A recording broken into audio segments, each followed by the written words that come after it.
नमस्कार विद्यार्थी मित्रांनो, मी ब्रह्मानंद शिंदे. आजच्या या लेक्चरमध्ये आपण नुकत्याच MPSC ग्रुप बी च्या ज्या काही प्रिलिमची एक्झाम झाली त्यामधील जिओग्राफी किंवा भूगोल या विषयाचं संभाव्य उत्तरे आणि एक थोडक्यात विश्लेषण आपण पाहणार आहोत.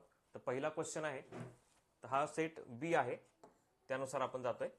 त्यातील 11वा क्वेश्चन हा भूगोलाचा पहिला क्वेश्चन आहे. जवळपास 10 क्वेश्चन आपल्याला आहेत. तुमचा एक नॉर्मल स्टडी असेल, स्टेट बोर्ड NCERT असतील आणि एक मॅथ्सचा काही जर व्यवस्थित अभ्यास असेल तर हे प्रश्न खूपच सोपे होते सोडवायला. त्यातील पहिला प्रश्न पाहूयात की कोणत्या दोन नद्या दरम्यानचा जो प्रदेश आहे त्याला पंजाब हिमालय असं म्हणतात. तर नावाने जाऊ आपण की पंजाब हिमालय म्हणजे पंजाब अराउंड किंवा वेस्टर्न हिमालय जो आहे हा पार्ट, तर तो कुठल्या नद्यांदरम्यान येतो. तर आपण मॅपमध्ये पाहूयात.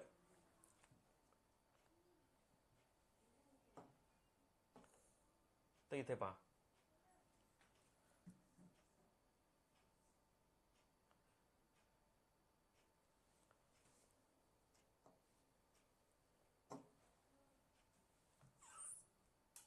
हा जो रिजन आहे हा कुठल्या नद्यांदरम्यान येतोय, तर इंडस किंवा जिला आपण सिंधू नदी म्हणतो आणि सतलज नदी आहे.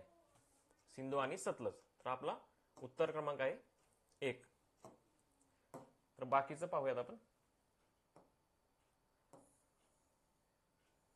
बाकी ऑप्शन होते की सतलज गंगा, तर गंगा नदी दुसऱ्या साईडला आहे. सपोज काली आणि तिस्ता नदी आहे,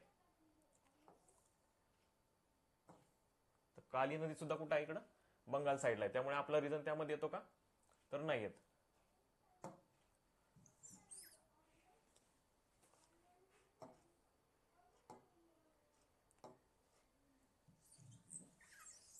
तिसरं होतं चिनाब आणि यमुना. यमुना नदी सुद्धा कुठे आहे, दूर आहे. तो आपला जो काही रिजन होता पंजाब हिमालयाचा तो या बाजूला आहे. त्यामुळे हे बाकीचे जे ऑप्शन आहेत, गंगा असतील, काली नदी असेल त्या साईडला किंवा यमुना नदी असेल, ह्या नद्या आपल्या रिजन पासून बाजूला आहेत. म्हणून आपलं उत्तर आहे पंजाब हिमालय कुठल्या नद्यांदरम्यान आहे, तर सिंधू आणि सतलज. पुढील प्रश्न पाहूयात. पश्चिम आणि वायव्य भारतामध्ये अति उष्ण, कोरडे व धुळीचे वेगाने जे काही वाहणारे वारे आहेत त्यांना काय म्हणतात. तर कुठला रिजन दिला यांनी आपल्याला, पश्चिम आणि वायव्य भारत.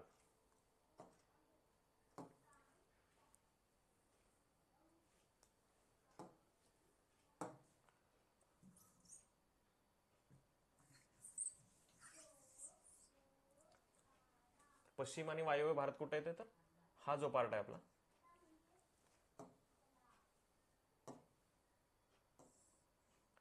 या भागात कुठले वारे वाहतात, तर योग्य उत्तर आहे लू वारे.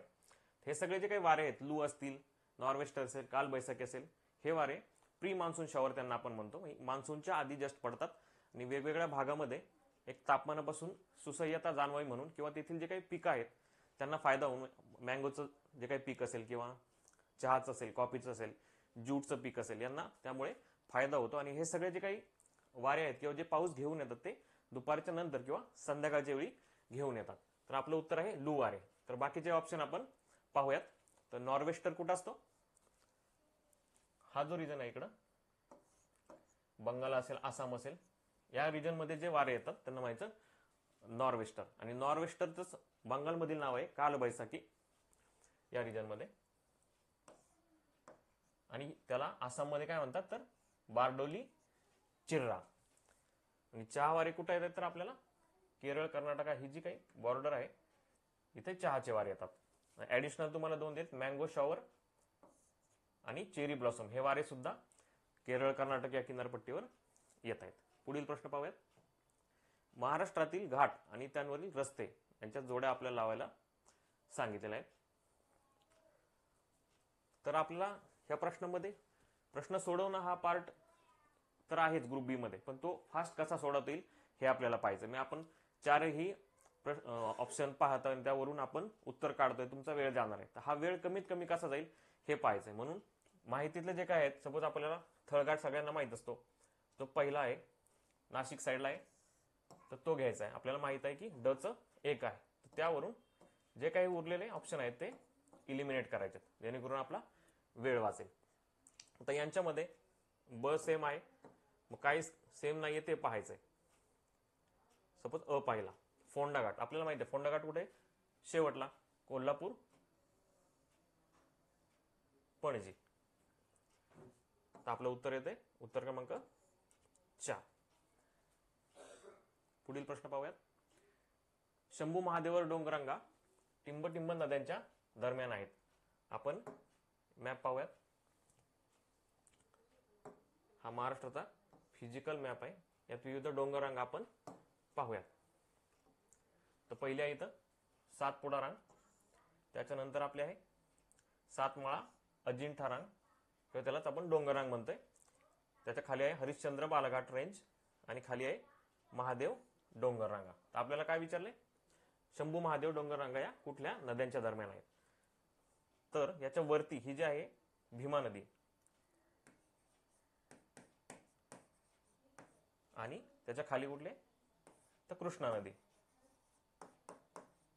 पण आपलं उत्तर काय? भीमा आणि कृष्णा या नद्यांच्या दरम्यान या डोंगररांगा आहेत.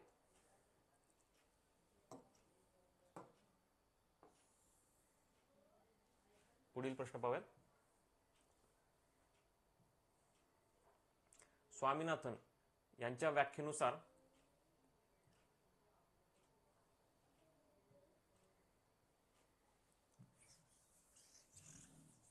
भारतातील कोरडवाहू शेती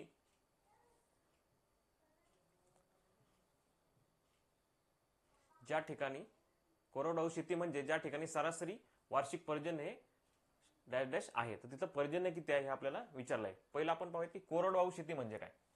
तर कोरडवाहू शेती म्हणजे अशी शेती की जी पूर्णपणे नैसर्गिक पाऊस जे आहे त्याच्यावर अवलंबून असते, ज्याला की आपण पाण्याचं व्यवस्थापन किंवा मोटरीने वगैरे पाणी देत नाही. तर सरासरी वार्षिक पर्जन्य त्याचं असतं अराउंड 75 आसपास असतं सेंटीमीटर. तर ऑप्शन पाहूयात. 100 सेंटीमीटरपेक्षा जास्त आहे का? तर नाही. 30 सेंटीमीटरपेक्षा कमी आपल्या फिगरच्या जवळ जात आहे का? तर नाही. 200 सेंटीमीटरपेक्षा जास्त आहे का? तर नाही. 100 सेंटीमीटरपेक्षा कमी आणि 40 पेक्षा जास्त बरोबर येते. आणि आपला ऑप्शन ड कुठं आहे पाहायचा. तो लगेच घाई नाही करायची की ड आहे. काही ठिकाणी 4 नंबरला ड देतील असं काही नाही. ड तुम्हाला आधी सुद्धा देऊ शकतात. उत्तर टिक करताना चुकायचं नाही. तर ह्या प्रश्नात सुद्धा पहा, जर आपण वरून खाली ऑप्शन पाहत गेलो तर तुमचा वेळ जातोय, काही 4-5 सेकंद असेल. हा जर जाऊ द्यायचा नसेल तर नेहमी सवय लावायची की जर मोठा क्वेश्चन आला तर त्याचे ऑप्शन पाहताना नेहमी खालून वरपर्यंत पाहायचे. पुढील प्रश्न पाहूया.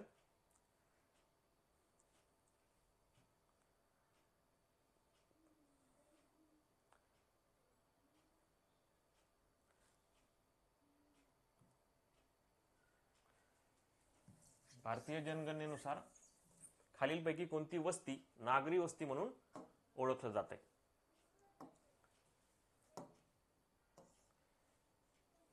पहिलं महापालिका किंवा नगरपालिका असते, बरोबर आहे. 5000 पेक्षा जास्त लोकसंख्या असते, हेही बरोबर आहे. आणि लोकसंख्येची घनता दर चौरस किमीला 400 पेक्षा जास्त असते, हेही बरोबर आहे. तर क ऑप्शन मध्ये काय आहे प्रॉब्लेम? तर 50% लोक बिगर शेती व्यवसाय करणारे आहेत. तर हे 50% नाही, तर हे जवळपास 75% एवढा आहे. म्हणून हा ऑप्शन काय आहे? चुकीचा आहे. मग आपलं उत्तर काय आहे? अ, ब आणि ड. 16चं 3. पुढील प्रश्न पाहूया. 17वा प्रश्न. महाराष्ट्रातील 1960 आणि 2020